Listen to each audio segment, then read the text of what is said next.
snow squall brought in several inches of snow to Spokane last night. However, an old city plow was not called. Why the call wasn't made coming up. And then the snowflakes were the size of my fist. I thought, this might not be good. And we have local reactions to the snow squall coming in, and we are getting a clearer picture of the impact it's had. Snow moves out, but the more than half a foot that fell across much of the region will have impacts in the days to come.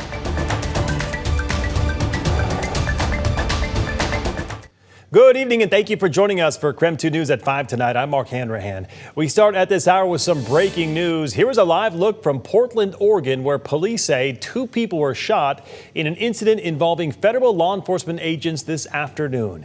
The FBI says it's investigating the shooting involving Customs and Border Patrol agents in which a man and a woman were injured. It happened at around 2:15 this afternoon.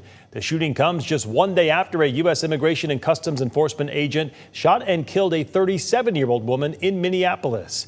This is a developing story, and we will continue to bring you new information just as soon as we learn more. All right, after a few days of snowfall and that squall last night, things have certainly tapered off here in Spokane. Let's get it right outside to Chief Meteorologist Jeremy Legoo to see what's in store for tomorrow and the weekend. Jeremy?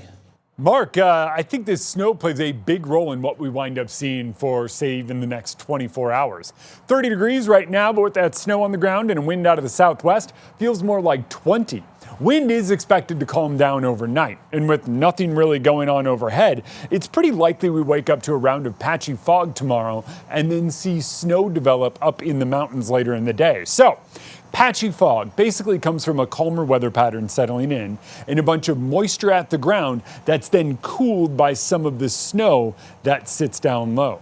You add all of that together, patchy fog does eventually move out tomorrow afternoon. Saturday winds up another mostly cloudy one.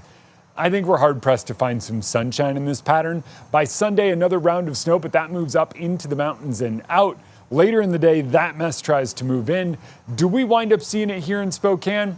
That's iffy and quite tricky. Maybe late in the day and early Monday, but right now it looks like that potential would be overnight, and the mostly cloudy, dry weather is what winds up dominating the days.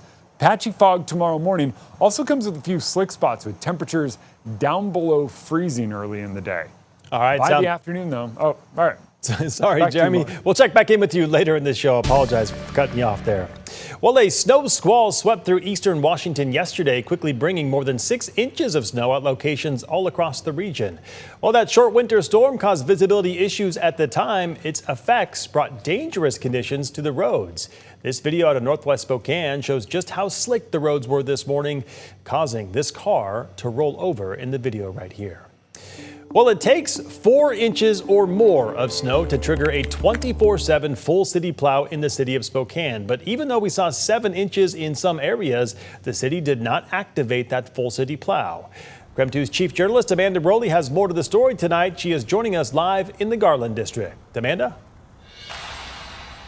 Well, the city of Spokane says North Spokane, and particularly right here in the Garland neighborhood, saw several inches of snow overnight. But most other Spokane neighborhoods didn't. And that is a key reason why the city says it did not initiate a full city plow. Now, the city says the 7 inches of snow recorded at the Spokane airport overnight did not reflect conditions seen across Spokane. So instead of a blanket response, the city says it used a targeted approach. Crews spread out across the city worked close to 20 hours monitoring traffic cameras, weather alerts, real-time conditions, and shifting plows to the hardest hit areas. Now, the city says it also considers 2 factors: what is happening now and what is forecasted to happen when deciding on a full city plow.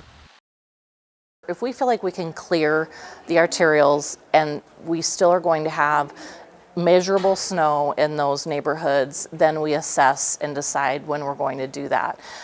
However, that doesn't mean that we're not going to go out into the neighborhoods even today.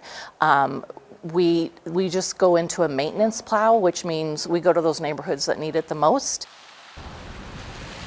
Now, the city says priority routes came first as crews adjusted throughout the night. They started with arterials, hills, and major roads, with maintenance crews continuing into neighborhoods as needed. Now, the city says arterials should be completed as far as snow removal goes by tonight, with crews moving into neighborhoods tomorrow. So if you're heading out tomorrow morning, the city says prepare to be on the lookout for slush and ice. Amanda Rowley, KREM 2 News.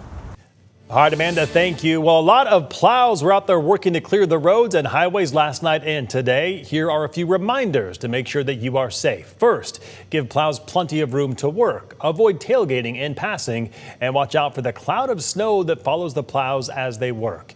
If you are driving too close, it could reduce your visibility. We spoke with Spokane County today about what else drivers should know. So here is Martha Lou Wheatley-Billiter.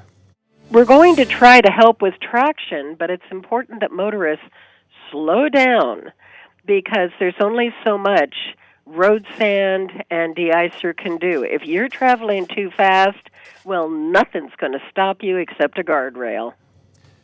The snow plows will continue to clear the roads for the rest of the day. It might take until tomorrow for them to make it into residential neighborhoods.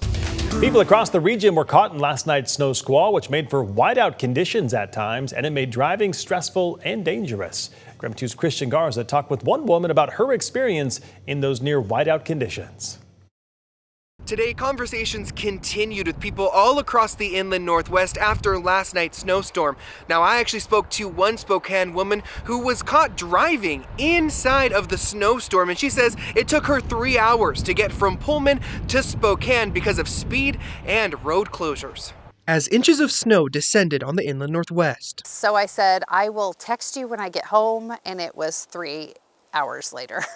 Drivers like Liz McIntyre say it was an unexpected challenge out on the roads. Quickly, it came quickly. We don't usually get the 5-6 inches in a few hours. Yeah, just slow and steady was the name of the game, I think, the whole time. McIntyre says immediately after returning home from vacation, she took her son back to WSU. She says the drive to Pullman was normal. It was the drive back alone that was a bit rough. For a lot of it, I was by myself. You know, there was no cars because I think most people weren't crazy enough to be out in that, but it was pretty close to a whiteout. It was bad. Today, law enforcement agencies tell KREM 2 crash stats from overnight. Washington State Patrol says 16 crashes were reported to them. Spokane County Sheriff's Office says 35 crashes were reported, and Kootenai County says there were 8 crashes with 7 slide-offs. McIntyre says despite not breaking 30 miles an hour the whole way home, she is grateful for the kindness other drivers shared on the road during an unexpected road trip in an unexpected snowstorm. I would like to shout out to the moms. We really do try, you know.